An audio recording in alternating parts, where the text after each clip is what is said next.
Pero alam mo, nung napanood ko yung EDSI, grabe po. Si Viancy, ngayon ko lang siya nakitang gano'n na napaka-showy na niya sa kanyang nararamdaman.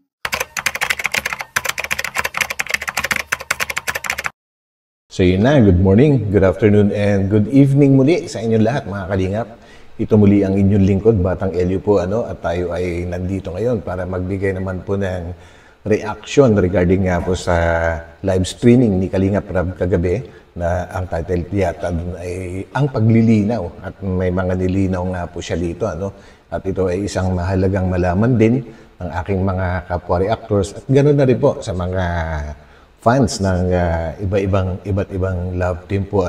Dahil mismong sa loob ng GC po namin na Karepa ay maraming katanungan ng mga kapwa ko reactors na hindi gaanong masagot ng aming presidente. Gawa nga po na hindi niya pwede pangunahan kung ano man ang mga hakbangin o desisyon ni na Kalingap Rab and Kuya Val.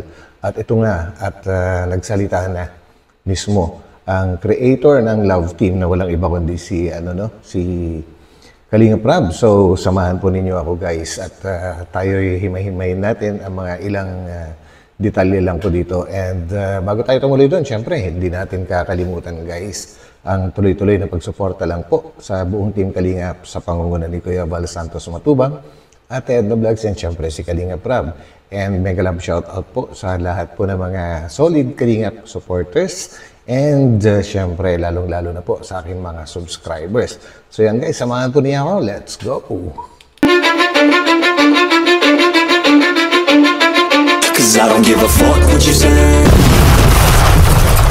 So ito, yung paglilinaw, yan yung title natin. Kasi gusto kong linawin yung rules sa mga paggawa ng reaction video.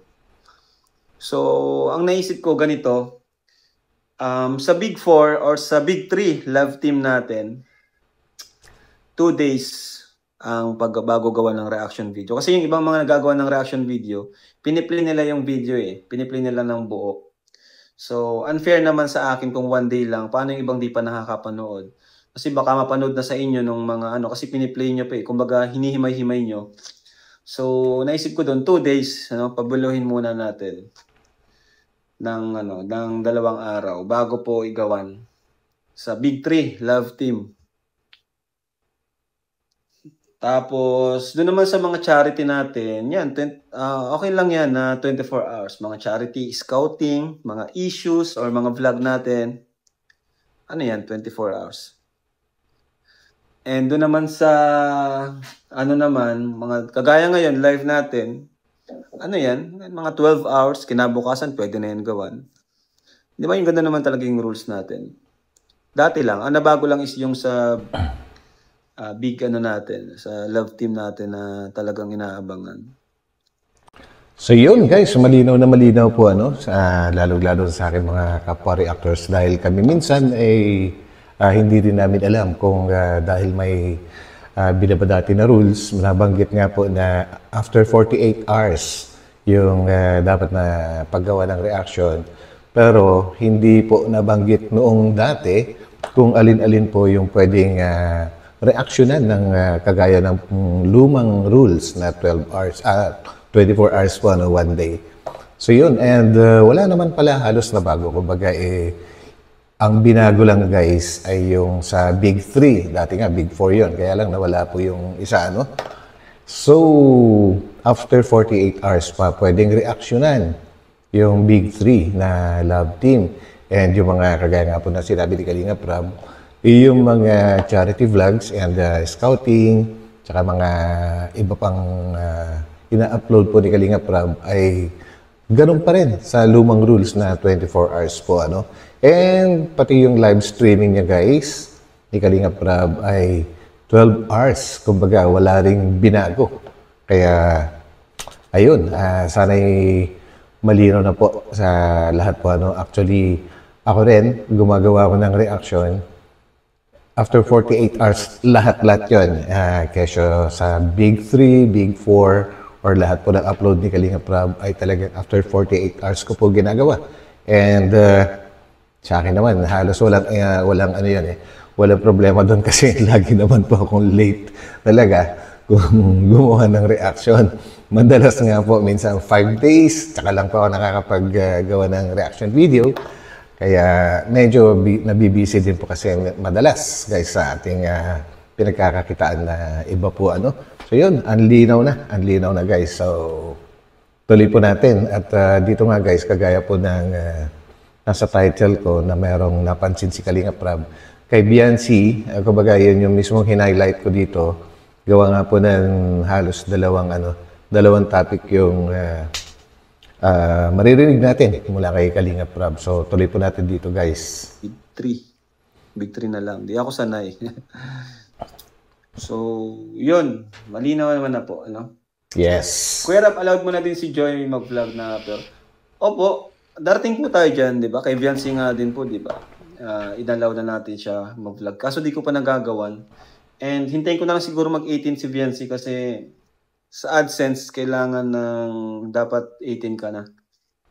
So guys, yan na po ang inaantay din ng lahat na mga mga supporters ng EDC, ng Danjoy at kung ang po kasi ang Jomcar po kasi ay nabigyan na po ng sarili channel si Carla, kaya ito naman si Biancy at saka si Joy ang susunod at ito nga naghahanda na rin pala si Kalinga Prab dahil tapos na rin po yung pabahay niya. Kaya maaring pwede rin niyang bigyan itong si Biancy tsaka si Joy Diwata. And yun nga, nabanggit na aantayin na lang daw muna ni Kalinga Prab na mag-18, which is malapit na. Mag-18 na si Biancy at magkakaroon na rin po siya ng sariling channel po. So yan. So yan guys. So yun na. At malapit na mag-18 naman si Biancy guys. So antay-antayin na lang, konting antay na lang guys. So yun, tuloy po natin. Si Joy Diwata din ay bibigyan din po ni Kalinga Prab guys. Big no to sa season 2 ng Danjoy. Wala naman po talaga, walang season 2 ang Danjoy. Ano lang yun? Inaano lang kayo ni Kuya Bal kasi nga si Kuya Bal, kaya yan ang palaging tinatopic kasi hindi po siya makamove on. So guys, actually ang dami ang dami ko napapanood na gumagawa ng reaction regarding nga po dito sa Season 2 ng Danjoy. Hindi naman po natin nire-reactionan ng mismong Danjoy dito kasi pinagbabawal nga po. Ang nire-reactionan po natin dito ay yung sinabi at binalita ni Kalinga Prab po ngayon. So I think okay lang. So yan. At malinaw na ay hindi raw po maka-move on si Kuya Val dahil isa sa mga paborito niya yan. Kaya ito, nilinaw na rin ni Kalinga Prab guys na walang mangyayaring season 2. Hindi siya papayag na magkaroon ng love team ulit si Joy Diwata. So ituloy po natin. Nasasaktan po siya. Yun. Hindi nga siya nakakatulog Kuya Val. Grabe. Hindi po yung nakakatulog. Grabe din pala epekto kay kay Kuya Val guys ang nangyari doon nga po sa love team na yon. Dahil alam naman po natin guys na si Kuya Val ay kapansin-pansin na almost mga ilang buwan na talagang todo suporta po siya sa mga mga love team. Talagang binabanggit niya sa kanyang live, pinupuntahan niya mismo yung bahay ng mga beneficiaries ng love team at nagdadala ng kung ano-ano po ng mga regalo. Talagang suportado po ni Kuya Val. Yun pala guys. Talagang kahit si Kuya Val at si Ate Edna ay talagang stress reliever na rin po nila ang love team. Kagaya din po sa karamihan sa mga nanonood, lalong-lalo na sa mga nasa abroad po, yung pala ang dahilan guys. So, malinaw. Oo, totoo yun. Hindi daw siya nakakatulog kasi hinayang siya sa Danjoy. Siyempre, isa yun sa paborito ni Kuya Val Siyempre, yan yung record holder sa Premier. Yun, totoo po yun. Napaman si Kuya Val sa mga love team. Oo, stress reliever na rin nila yan, nila mama. Yung so yun team. Guys, grabe Ayan yung si Kuya. Hindi mo talaga iisipin na mismo yung may-ari ng ano, nag-create ng Kalingap ay talagang masugid na fan din ng love team na ginagawa nga po ni Kalingap Rob po. Ano. Akala ko yung tayo lang na mga, kumbaga, sabit or mga viewers ang nagkakaroon ng ano, ng pagka-addict sa mga love team. Yung wala, mismong creator ng Kalingap ay talaga na-addict din po sa love team. Ang ganda naman po kasi guys, talaga nakakaaliw. Nakakaaliw talaga. Walang hindi pa makamove on. Baka yun yung way ni Kuya Bal para mag-move on. So yun. Yan guys, so narinig po natin kay Kalingap Rob, no? Baka yung mga tinatopic ni Kuya Val na gano'n, ay yun ang way niya para makamove on. So, supportahan na lang po natin si Kuya Val, guys. Ang way ni Papa para mag-move on. Pero alam mo, nung napanood ko yung EDC, grabe po. Si Viancy, ngayon ko lang siya nakitang ganun na napaka-showy na niya sa kanyang nararamdaman. At si Eds naman, showy na rin naman, pero mas si Viancy, kumbaga talagang proud na proud si Viancy po.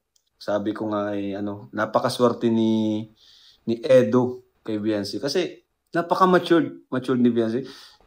Nako, Kalingap Rob, totoo yan. At maraming beses ko na pong nabanggit din.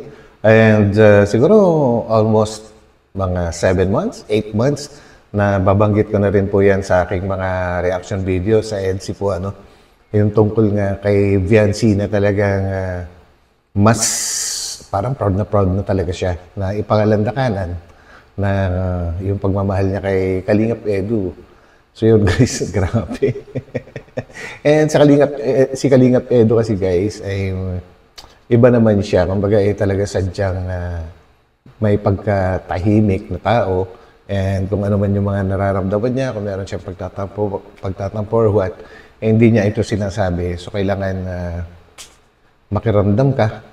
So kailangan bago mo maintindihan si Kalingap Edu ay kailangan makilala mo muna siya ng lubos guys kasi medyo mahirap kilalanin yung mga tao na tahimik po and kagaya ng sabi ni Kalingap Rob, napakaswerte ni Kalingap Edu kasi nga napaka-matured nga ni Viancy at talagang kilalang kilala na niya si Edu at ang pinakamatindi ron guys, super proud si Viancy po sa love niya sa pangangalandakanan niya kung gaano niya kamahal si Edu.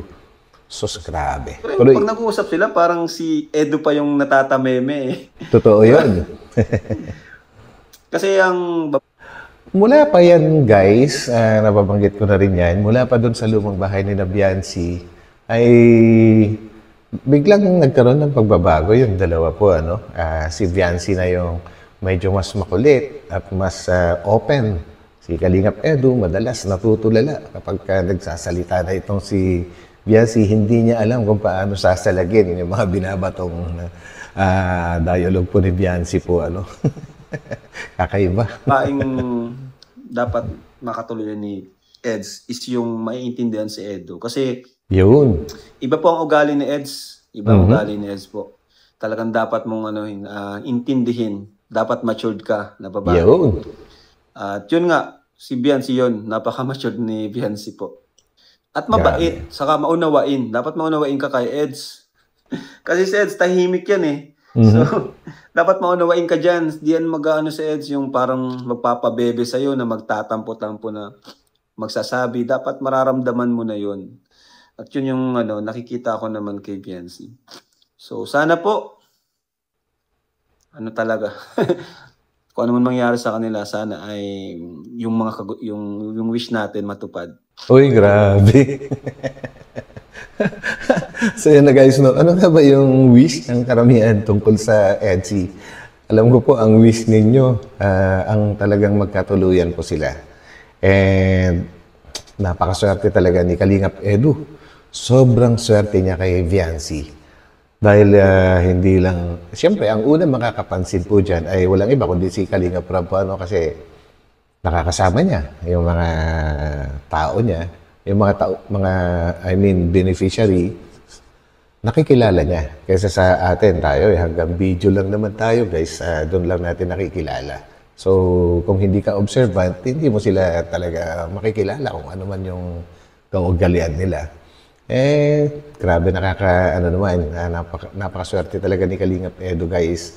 Dahil, of all people, si Biancy na talagang, bukod sa maganda nga, mabait, ay pinapahalata, pinangangalandakanan na ni Biancy kung gaano niya kamahal si Papa Eds. Grabe ka, Papa Eds. Sana all. Yun na lang yung pwede kong sabihin sa'yo. And sana naman ay hindi mangyayari sa inyo yung nangyari sa isang love team. No? Yun lang masasabi ko. Kaya, Papa Eds, nako, makabait ka kay Biancy. So yun guys, maraming salamat muli sa pagsama ninyo kay Batang LU. At maiksi lang po ito. At God bless po sa lahat. And huwag po natin kalimutan magtamsak guys. At sa mga hindi pa nakakapag-subscribe dyan, papindot na lang din. So, kita-kits ulit tayo sa aking susunod na upload. So, pansamantala, papaalam po muna ako. Bye-bye.